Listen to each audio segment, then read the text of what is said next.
मदीने का बाज़ार है, सहाबा हुजूर के इंतज़ार में खड़े हैं। इतने में हुजूर अलैहिस्सलाम मुस्कुराते हुए तशरीफ़ लाए।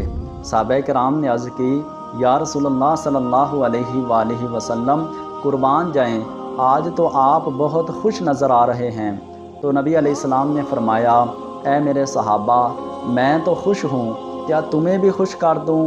तो सहाबा किराम ने अर्ज़ की, या रसूलल्लाह सल्लल्लाहु अलैहि वसल्लम, आपका करम होगा, आपकी मेहरबानी होगी। तो नबी अलैहिस्सलाम ने फ़रमाया, ए मेरे सहाबा, खुशकिस्मत हैं वो लोग जिनके वालिदैन ज़िंदा हैं। जो औलाद अपने माँ बाप के चेहरे को देखकर खुश हो तो अल्लाह अज़्ज़ा वजल उसे एक मकबूल हज का सवाब अता फ़रमाता है। एक सहाबी ने अर्ज़ की, या रसूलल्लाह सल्लल्लाहु अलैहि वसल्लम, अगर कोई 2 मरतबा देखे तो नबी अलैहिस्सलाम ने फ़रमाया कि उसको 2 मकबूल हज का सवाब मिलेगा।